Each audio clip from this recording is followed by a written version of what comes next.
Hello and welcome to this special installment of the ISF Analyst Insight podcast. We recorded it live in October at the ISF World Congress in Rotterdam on the plenary stage, no less. And it's a great look at the past, present and future of the CISO. We hope you enjoyed listening to it as much as we did recording it.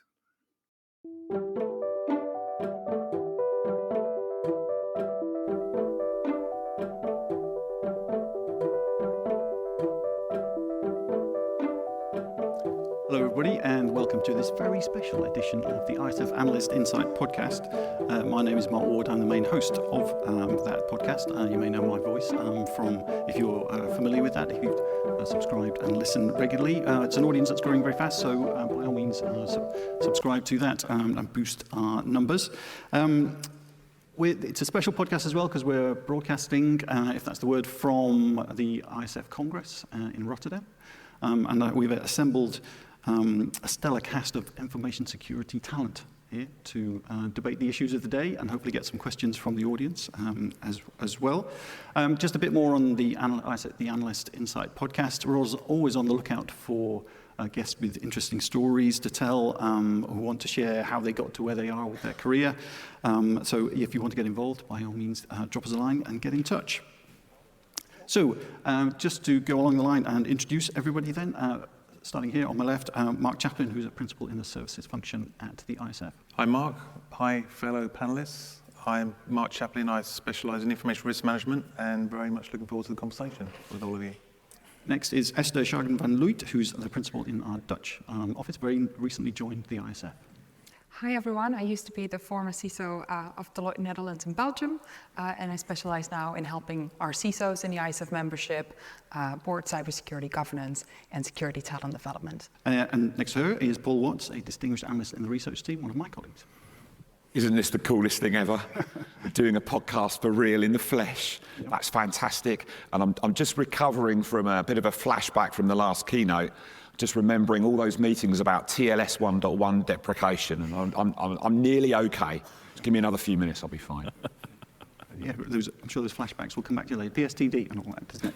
And then finally, Patrick Versteeg, who's the CISO at Vitera, which is based in Rotterdam. Well, thank you everybody. Thank you for having me. CISO at Vitera, self-employed, CISO from a lot of other companies, and I try to specialize in CISO leadership.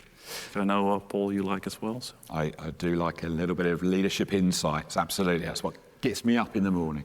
So I was thinking, I spend a lot of time talking to CISOs. You spend a lot of time talking to CISOs. You used to be a CISO, so did you, and now you study the whole subject, and you are a CISO. So what the heck should we talk about, do you think? Any ideas? Apple pie? Could do. What do we have for breakfast, maybe? But when I sent out the email to gather you guys together, I tried to evoke sort of Marvel superheroes and said, podcast guests assemble. And I wonder if we can start there, because it's something you've talked about, Patrick, that sometimes CISOs try to be the hero. And I just wonder, is that a big problem that they've got that view of themselves as the savior of an organization, and that gets in the way of a lot of other things they could be doing? Yeah, I genuinely think, thank you for the question, I think generally that is a problem, CISOs trying to be the hero. Ties a little bit into my talk as well with a fight night and an infinite mindset. So if you're a hero, you're trying to rescue the day. The problem is, what about the day and the day after tomorrow? What happens then? And if you're the hero, when are you going to celebrate? So I think you should be a sole CISO hero. I think it should be a joint effort of everybody in a company. In the movies, you never see the consequences, do you? The heroes just walk away into the sunset, or the explosion goes off behind them. Or something like that. Yeah, exactly. And maybe Esther, you can recall from Deloitte as well that the day is never done as a CISO. No, but I think it's not just a CISO thing. I think the hero gen is something that many people in security possess. It's something that probably puts us in this industry in the first place. At least for me, that's what attracted me to the industry when I didn't know security was amazing, is the desire to protect the people I care about. And so I think many of us in this room listening to the podcast might have that same ambition and drive. And I think with a CISO, where you're end responsible for the security of your organization, there it's felt the heaviest, and it might go too far at times. Yeah, I think that's true, because certainly with talking to a lot of CISOs, they're a particular kind of person. They're not the same person, but they do have, I think, often see themselves as the conscience of the company. And their role is there to show the way in some respects. But the thing with that is there's a perception thing. So whilst we think we're the heroes, the business still thinks we're the villains, because we've still got this communication rift where we're doing the good thing. Think about James Bond, okay, 007, right? When James Bond does a good job, the world sees another day. But does anyone care that James Bond did that? Sometimes being a CISO and putting these little fires out makes you feel a little bit like that. When you're doing a good job, nobody really cares. When you're doing a bad job, you're the villain. So how do we work past that and celebrate a little bit more about what we do and try and make that a shared success in an organisation? But is success for a CISO villainy for someone else? Because sometimes you were getting in the way of what the organisation might want to be. It can be, but I think that comes back to communication. So as we talk about in the Insight series for leadership, it's a constant equation that's trying to be balanced. So if you're a risk practitioner and your sole focus is on risk management, managing that risk register, and you're managing that risk to tolerance, and you're keeping it there, you're still the villain if the business is saying, we're prepared to break a few eggs to make this omelette. Now, if that communication is not established and you're not resonating with what the business is trying to do at any point in time, you're doing a good job, but you're holding the handbrake of the business up because that communication is not going. Ergo, you're personified as a villain. It's all about that communication. It's so important. And sometimes we don't get it quite right, Mark. No. I think there's also an interesting point around that there's some perversion in being the hero. So what we often see, particularly if you're not in an organization where the board naturally values your role as a CISO, the situation that you then get if there's a 0 day or there's an incident, that's the moment when the board wants to speak to you. Yeah. So as a CISO, you're almost waiting and sitting around until something happens, because then that is the moment that you become important to the organization. You get to shine, you get to do your thing, save the day. But that is, of course, a terrible situation where you kind of hoping and waiting for an incident to happen, because then you get the attention, you get your budget, you get your people. But there's a balance. I think there's like a split personality here, because there are CISOs that set out to be a hero, and there are some that don't set out to be a hero. And I talk to CISOs that probably are heroes and they don't know it. They just don't shout about their successes. They don't communicate enough for the audience, the board, the risk committee, the executive committee, to actually understand the value they're bringing. So one is not communicating. But I think there's a villainy side as well. There is the, a beg for forgiveness afterwards. So, if you're going to manipulate or you're going to modify the landscape, so to speak, there are times when you might have a darker side just to get the job done. Yeah, but you talk to people and it's obvious that what they want to do is be seen in that heroic light. And that you have to sort of manage expectations. In all walks of life, Mark, there are variations of that. Yeah, not just CISOs. I think people get tired of heroes. So if you look at all the movies that have come out, like Superman and Aquaman and God knows what, and I definitely CISO man. I definitely do know the difference between Marvel and DC. But what you've seen there is that they start making those movies of combined teams. The Justice League, those kind of things. And actually my team, when we had the first WhatsApp channel, they put up the logo of the Justice League. But for me, it's an indicator. If you look at Black Adam, which is a complete anti-hero, people get tired of heroes. So I agree with Mark. You should celebrate your successes. But if you are trying to be the hero in the company, people get tired of you. It should be a joint effort between you, your peers, and definitely the team that's behind you. Just something you said there, and let's just back that up a little bit. So, okay, we don't want to be CISO man or CISO girl. Right? It's kind of cool. But I think branding is really important. So if you're just, the presentation I heard earlier, I mean, it's been a long day, so my mind has gone to rubble, but it was, I'm a CISO, and my expectation is everybody knows who I am and what it is I'm supposed to do. But the reality is, if you stop 5 people in that building and say, do you know what the CISO is? They'll say, what's a CISO? Now, if you haven't got a good brand and you haven't got a good alignment with the vision and values of the organisation, you're just an annoying person who's forcing me to change my passwords or more mandatory training. Shall I do it? Next. AC, finish, walk away. If you haven't got a good brand affiliated to what you're trying to do as a security leader, it's really hard to articulate your purpose in life. And then you're just the person that's putting out bin fires everywhere. That's not a great brand to hang your vision and strategy on, is it? No. But did any of you guys get into it thinking you would be the hero? And afterwards you kind of thought, no, I need to be much more quiet and, but like you say, have that presence and that visibility, but just not. I'll tell you what I would say, so especially in an immature organization, you just go putting out fire after fire after fire after fire. And after a while, it becomes a little bit, it would just be good if we could spend a little bit of time going after the arsonist, because I think that's more of a value proposition for me. That's something more progressive and useful for our organisation. But if they're not on the bandwagon with you, they just want you to put out the fires. And when you're not putting out the fires, just stay out there and just don't get in the way. Again, it's brand and perception that we need to work on. Our ability to market what we do is really, really important. And it is a blind spot for a lot of security leaders. It gets missed. Yeah, but I guess, behind all this, a separate question I was going to ask is that, do you have anything in common as CISOs? Because, not wishing to cast aspersions, but there's a range of ages here and a range of experiences. But I just wonder if, if you were the same kind of CISO that Patrick is or was or Paul, is it a shifting collection of talents and qualities that the CISO has? There's no common core to that. I think as a CISO, so I was CISO for Deloitte, but before I was CISO there, I used to work in the business side of Deloitte, and that very much shaped my CISO-ship, because I knew what the organization was doing, how they made money, what assets they used, how people use those assets. Mm-hmm. And so for me, trying to guard them was very pragmatic, because I knew the ways that people would try and go around it, or what they wanted to do, what their clients needed. So it made me a very business-grounded CISO by default, which really helped me at the beginning. Yeah. Because I didn't need to learn all that coming in with just security knowledge. And then I guess I'm a little bit of a younger CISO, and I very much grew up in a time where we spend a lot of attention on well-being in our consulting teams already. Mm-hmm. But of course, when I moved to the CISO function, it became very apparent to me that security professionals sometimes have a very difficult work life, and they need taking care of. Yeah. And that was a role that I very happily took and very much enjoyed that. But I think it's something which is more recent, and maybe many CISOs are not doing a lot. So I'd say that makes me a little bit. Did you have a good work-life balance when you went into the CISO role? Did you have expectations, and were they met when you went into that role from a...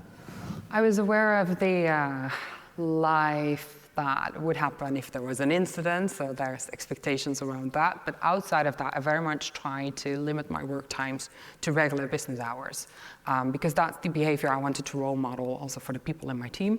And I was very successful in that, but I was very strict. So trying to be as effective as possible in the time I was allotted during business hours if I really needed to do something, but people would not see me sending out emails in the night or in the weekend unless we had an incident.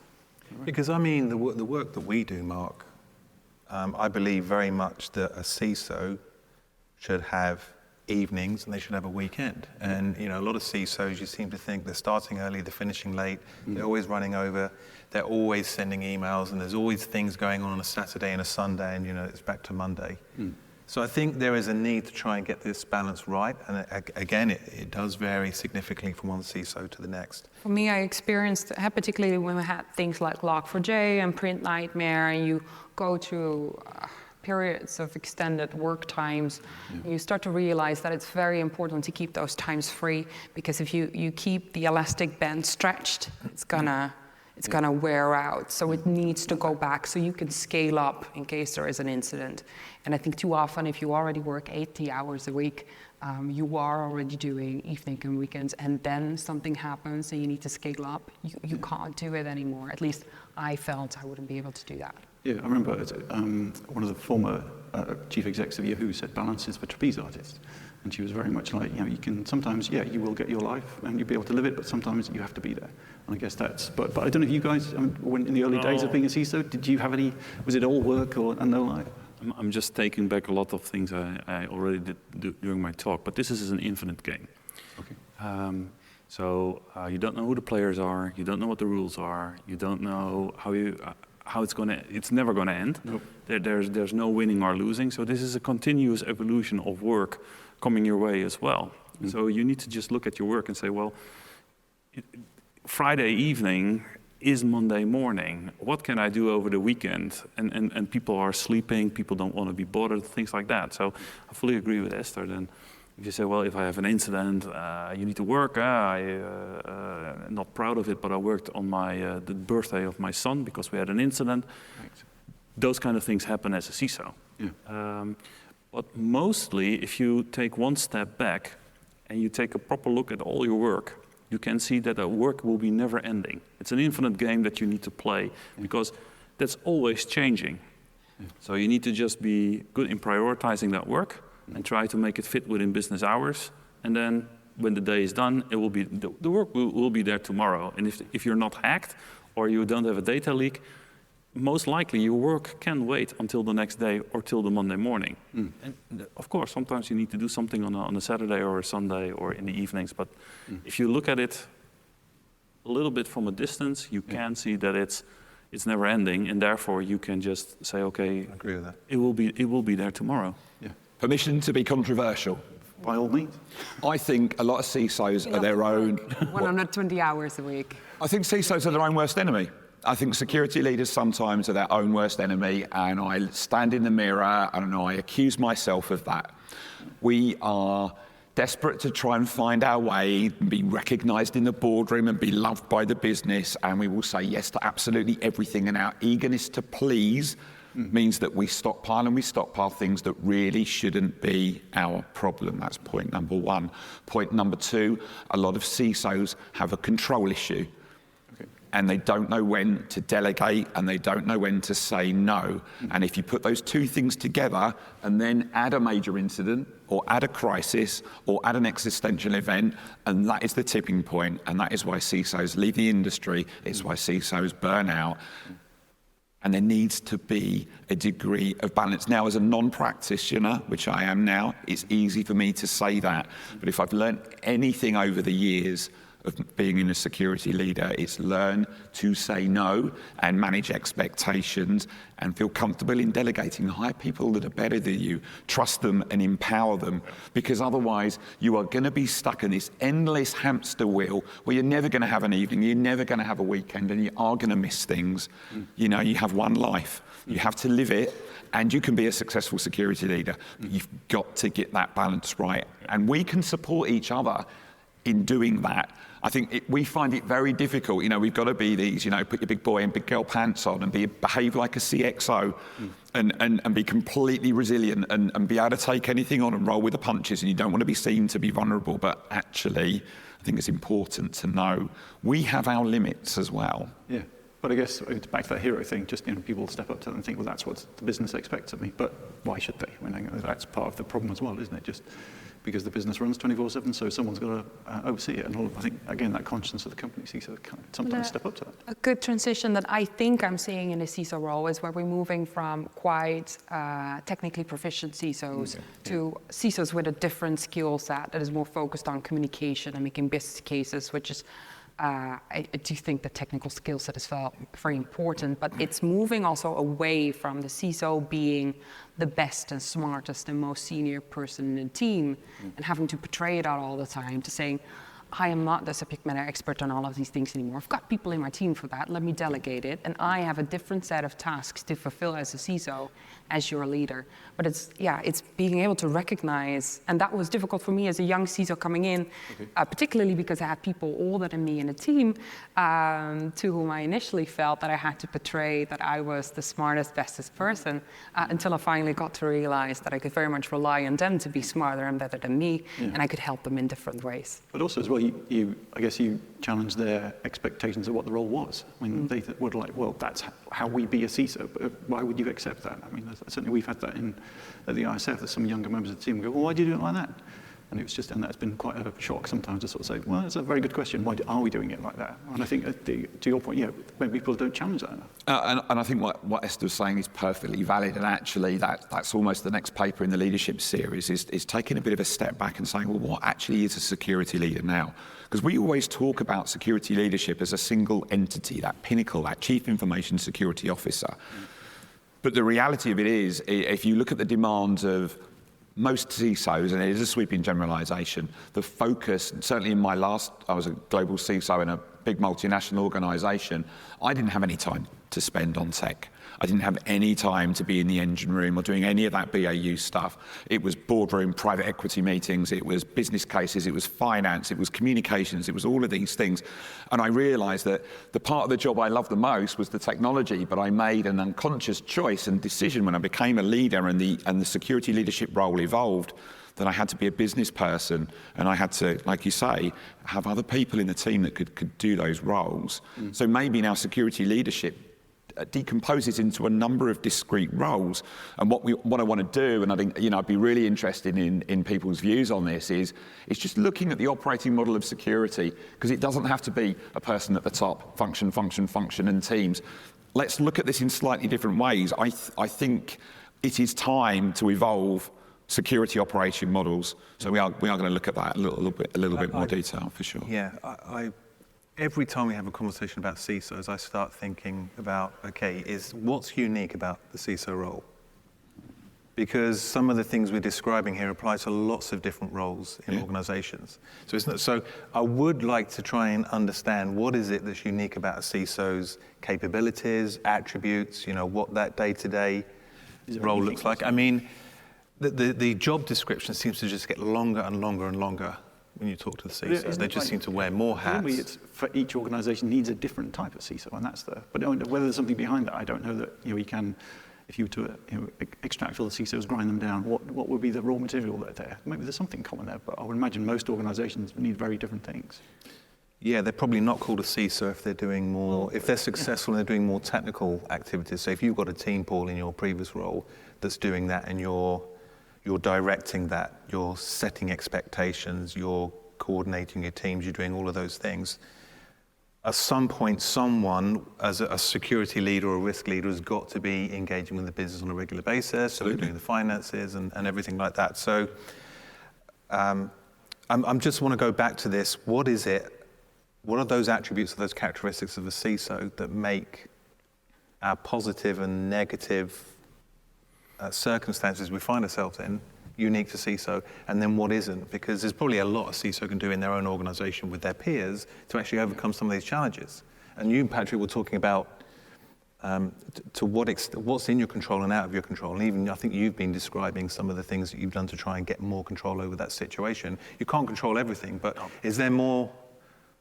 are there more things that CISOs can do, to all three of you, that they can do to try and get a handle on and increase or improve the positives and reduce the negative aspects of their role?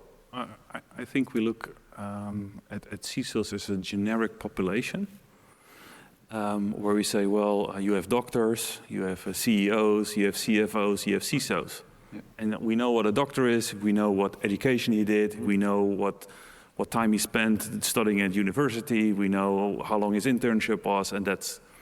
So if you look at CISO, the C of CISO is not always chief. There are companies there that make it corporate. Right. And there is nothing to chief for the CISO at a company like that. Mm. And I think there where the struggle starts. I know Fred van Noort here in the Netherlands, he has been advocating for a CISO quality system, like you have with physiotherapists. Mm-hmm. They need to do their regularly trainings and attend conferences like this great one, but also are weighted against their experience, their roles they have in an organization, and those kind of things. And I think it starts with better job descriptions. I'm a consultant and very happy with Viterra at the moment. But what you see in job descriptions is that they want a CISO who has who is certified ethical hacker, so like OSCP, like very, very in depth. Then he needs to have an MBA. He needs to have yada yada yada, and they actually don't know what they're asking for, and that comes because the role is not clear. So now with new legislation coming our way, I think everybody's buzzing a little bit about the NIS2 here in Europe. Yeah, great. Yeah, more work. I think it will be more and more clear that there will be accountability at the highest level for the company, that somebody says you're accountable, and that will drive, I think, the same structure as we've seen in the US, more CISOs in the board, so we will see that in the Netherlands as well, and possibly throughout Europe. And with that, possibly the job will be refined a lot better. But how can you make CISOs better? Well, as long as we don't have a proper distinction what a CISO is, Yeah. And how are you going to? and it's clearly defined. If I tell you you're going to a specialist for oncology, you know what you're going to get and what the person is. But if you tell somebody in the business you're going to meet the CISO, that can be a very educated business person, that can be somebody who came up from technology, that can be somebody who was head of paperclips 2 weeks ago, Lucky dip. and then draw the sort of stick because they do need to do an ISO certification or something like that. Tag, you're the CISO. So I think we're going about it all wrong. It really winds me up when you see, like, we need a CISO. You go on LinkedIn, it's like, CISO required, apply within, and it's like you say, it's absolute horlicks. No two CISOs are created equally. Because actually, I think the approach to looking for and the talent acquisition for a security leader is about the outcome. What is it that you want that security leader to do for your organization, and reverse engineer from the outcome? I hate the idea of creating a quality management system for security leaders, which means that I've got to go and get 2 of those and 1 of those and 3 of those and be able to juggle and stand on my head and do this and do that. That might create a technically competent CISO, but then look at that against what the organization's trying to do. Actually, you just needed a really, really good communicator and a really good problem solver and all of that, and it's completely missed in a technical specification of what a security leader is. And I think this applies in a lot of technical roles where you see it all the time where you say you need 8 years worth of Docker experience. Oh, it's only been around for 4. I know that's not quite right, but the point is, to your point, people don't know what they're asking for. So let's start with the outcome and work backwards to say, how can we source somebody who can get to that outcome? What are those qualities?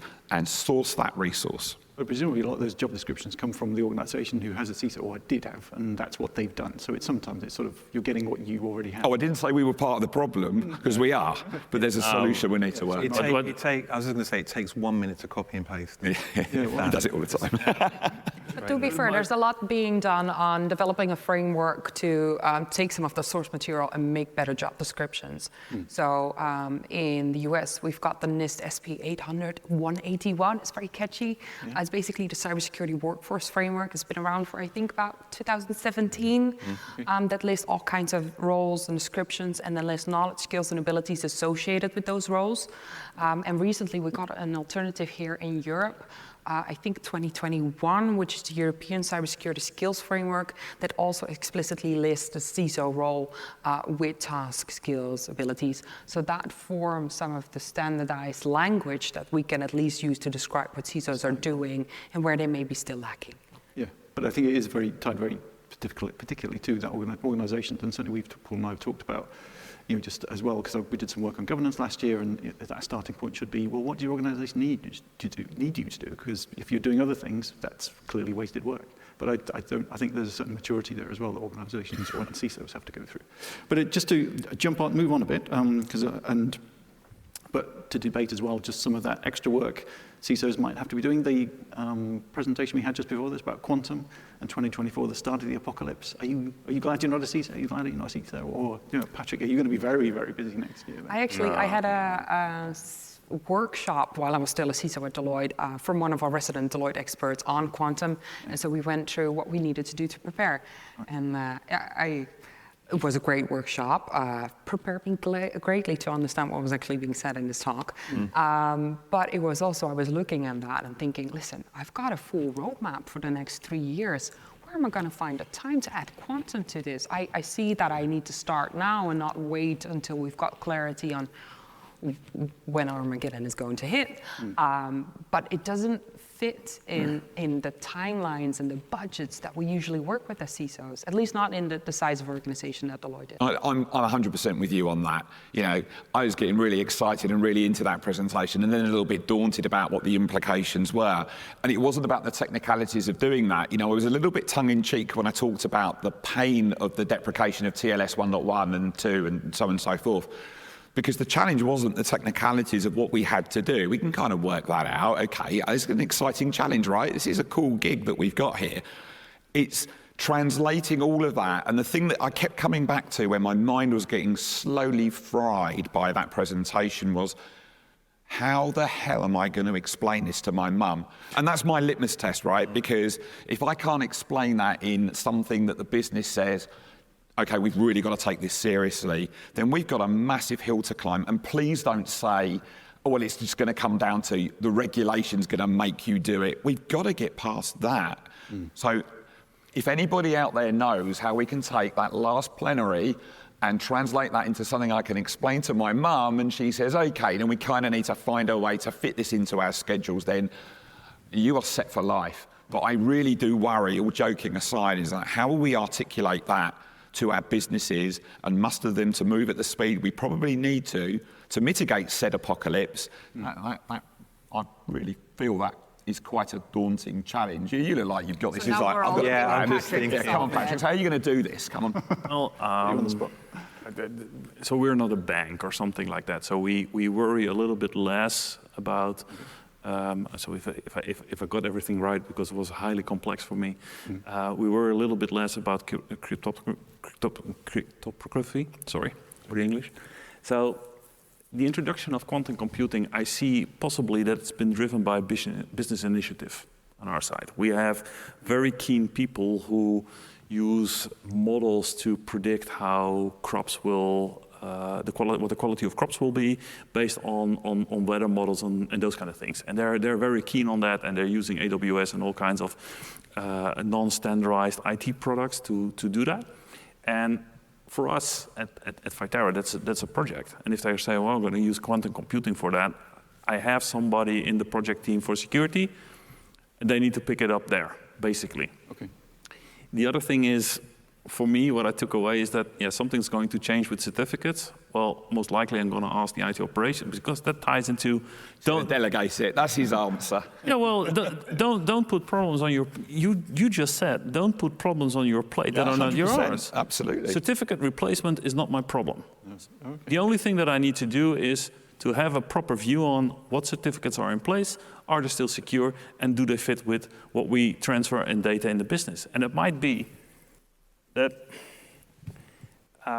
if you still have a TLS 1.0 certificate in play or an SSL version 3 certificate in play, that does not directly mean that everything is hacked and open, and everybody screams and yells that it's so easy, and I've not seen... For us, we do some email traffic with a bank in Australia that does not support anything above, I think, TLS 1.0. Mm-hmm. So is that a problem, is the question. And this might be obviously a problem, but the question is where and when will it be a business problem? Because it's not definitely not my problem. I think my point is when it becomes a mandate through regulation, it's a forced sell. It's something you've got to do, and someone's got to explain that business case that you've got to spend some money to do that. I get the point that the opportunities that quantum provides are immense, absolutely immense, and we need to get away from not being the people that, the people that say no all the time. We absolutely need to embrace that technology with a semblance of balance. But when we're having to clean up after ourselves, when we are having to worry about smashable encryption algorithms that the regulators then say you can't trade, you can't use this, that's a hard sell in amongst everything else. The challenge that you've got is the business is really interested in leveraging and innovating new technology to get ahead of the competition and be successful.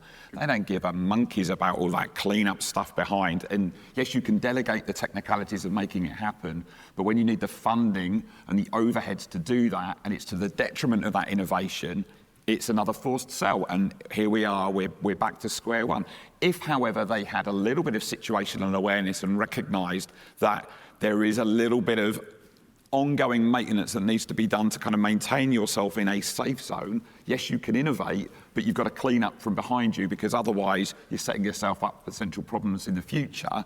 That's great, but that's a difficult conversation in any boardroom. Yeah, it is, but I don't have to clean up. Why do you...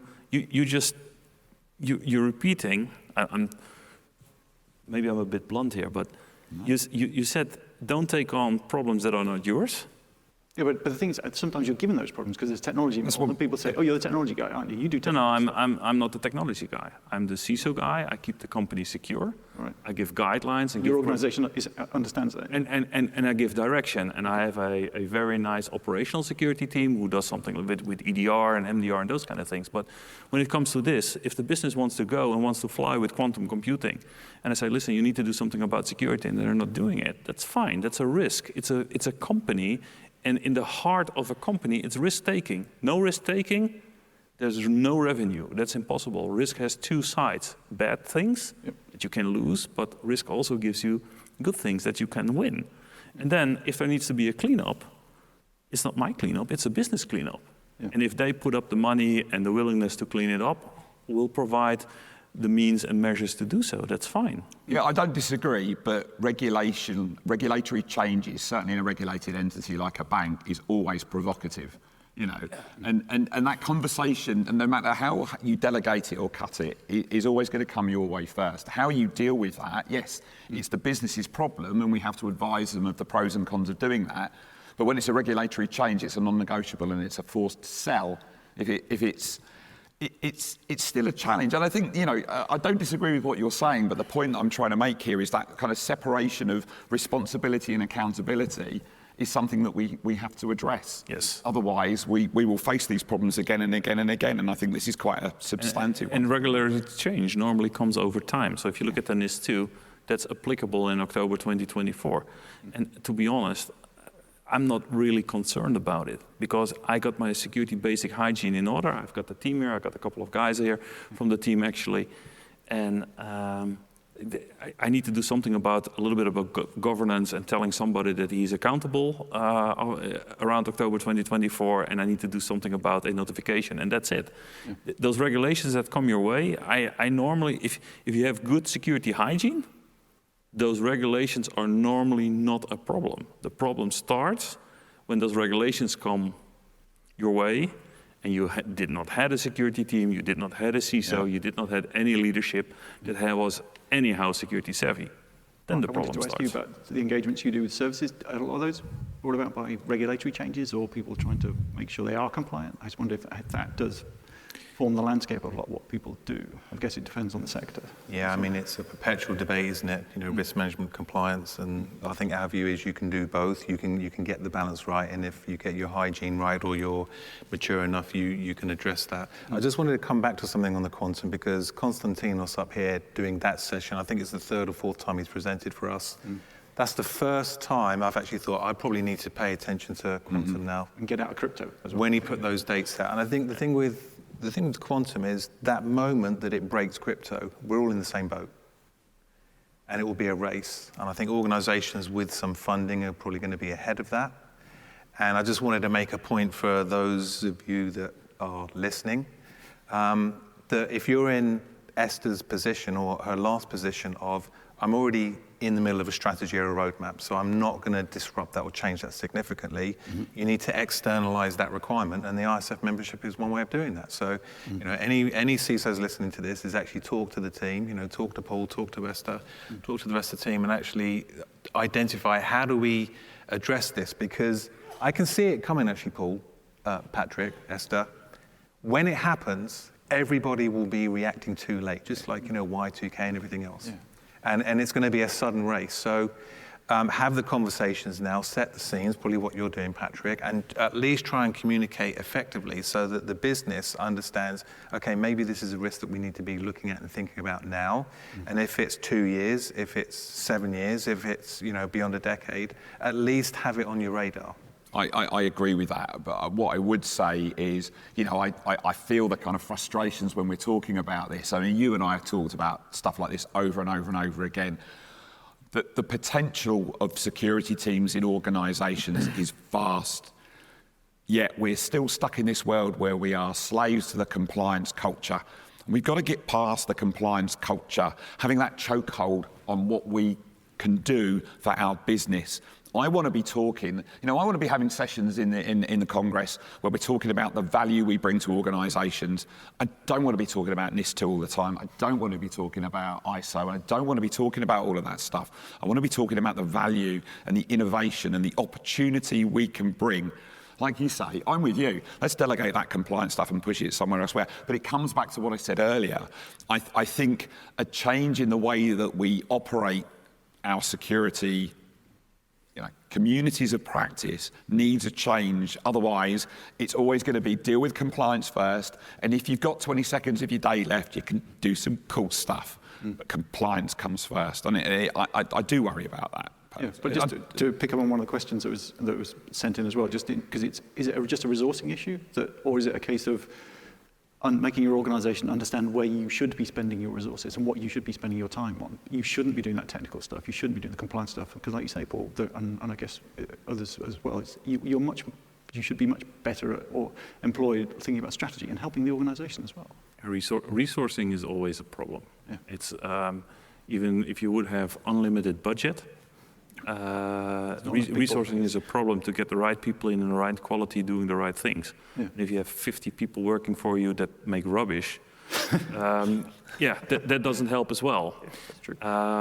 But what I normally see is that you don't get, the companies I've worked for, is that you need to do a lot of stuff yourself. And possibly Esther and Paul, Mark, you can attest to that just having a CISO office with like 10 people there where you can delegate all kinds of stuff and you can sit back as a CISO, kick your heels up and think, what will be the next quantum cybersecurity strategy for the next 10 years for the company? Yeah, that's something you need to do in the weekends or something like that, because you normally don't have those people that do all kinds of stuff for you. Luckily, I have 2-3 people that run some of the practices for me, and I'm really lucky that I have those people in my team. I've got a mark.ward, so Threat Horizon covers all of our. Right, okay, good. So we've got it covered. Everybody needs a mark.ward. Easy, but you talk about, that you don't have an open checkbook. That's why you have risk management. I mean, risk management will help you, if you get it right, engage with the business and start having a conversation around where do you prioritize and invest your money, resources, and time. It's just a lot of organizations aren't anywhere near close to being able to do that at the moment. Sure. So, we can't complain about resource if we haven't convinced the powers that be and the asset owners and the business leaders of where they need to invest that. We could be spending money in the wrong place. Probably are. I'd be interested to know. Going back to the point on regulation, so there's going to be a swath of regulation coming in from the European Commission on all kinds of things cyber, and that I think for CISOs is a real big problem coming up. In terms of the resourcing, I think we're already in a state, particularly in some sectors which are bound by more of that compliance, that we do see a significant amount of our time going to that direction rather than doing actual security. And it's going to get much worse with the regulation coming in. I do think the regulation is good. We need it. It's there for a reason. I think it's important.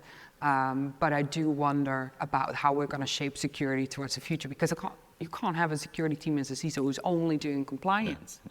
That's not the way forward. We need them to do actual security to keep the company safe. And so that's where I see a challenge, and also maybe something where we as ISF should consider how we're going to help CISOs through that, given that we won't have magically more people doing this kind of work for us. Just a controversial question. What is it about this new compliance coming along that is the problem? Is it telling us lots of things that we should have been doing and that we weren't? Or is it telling us to do things we're already doing and we've just got to demonstrate that to more people? Where is the problem for CISOs? So my answer would be is that from my experience, that there are so many companies, and I don't know how the rest of the panel views that, but there are so many companies that does not have a proper cybersecurity practice in place. So if you go to the CFO, CIO, CEO and ask them, who's your CISO? Who's running your who's your CISO? Who's running your cybersecurity practice? I think if you go to a little bit the smaller companies, so not the Fortune 500 one, but they don't have an answer. They don't have an IT. It's somebody that fixes it at IT, something like that. And then the problem starts. I would add to that by saying that in a lot of organizations, compliance is an illusion of good security. Because if you take that compliance away and you look at the underlying culture and you look at the business engagement, and you look at the identity and the vision and the purpose and the value, and there's nothing there, that was just an illusion. But this is not a new conversation. We've been having this conversation for 15 years. I mean, it's not new. And here we are.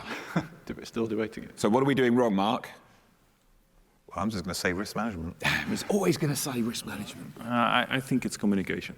Yeah. So I have an upcoming presentation for CFOs. So we CISOs attend cybersecurity conferences and cybersecurity meetings and meeting the same CISOs. So I actually are now opting for management meetings where I have the availability to present before CFOs, CIOs, CEOs. And there is where I want to start the conversation. Yeah, we're a bit of a, not quite a cult, but we're definitely a community, aren't we? Quite small, and we talk to each other. Definitely. And that was one of the questions as well, just sort of why is that need for fellow feeling when CFOs, I guess they go to finance conferences, but equally they don't have their own language, do they? I don't know. I mean, is it the same for any of those professional places? I don't know, where do all the CFOs hang out on a Saturday night? Let's go find out. I found some spots. They're the ones with the money. They'll be in the best places. Definitely. The foothaller tonight, then. Yeah. Casino. Yeah, put it all on red. There you go. That's your solution to risk management. Just put it all on red. Yeah, definitely. Take the risk. Maybe it's an opportunity as well, because it comes up. So just to round off on again, slightly controversial question, I suppose, is the CISO doomed?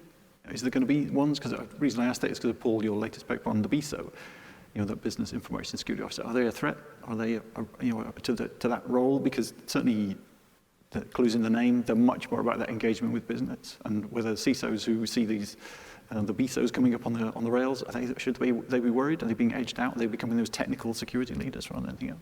I think we are in a period of real transition for security leaders, and I see it as a massive opportunity. But we're only going to be able to exploit that opportunity if we take a really good step back and look at ourselves and think about what it is we are trying to do. Because if we don't do that, the problem is we've demystified technology. The business can go and do anything. My mum, again, hi mum, she can build a data center in the cloud with a web browser and a credit card. Yeah. How do I stop that? I can stop it by forced regulation, and that just drives those behaviours underground. If we don't think differently about the way that we do this, then I think things will change.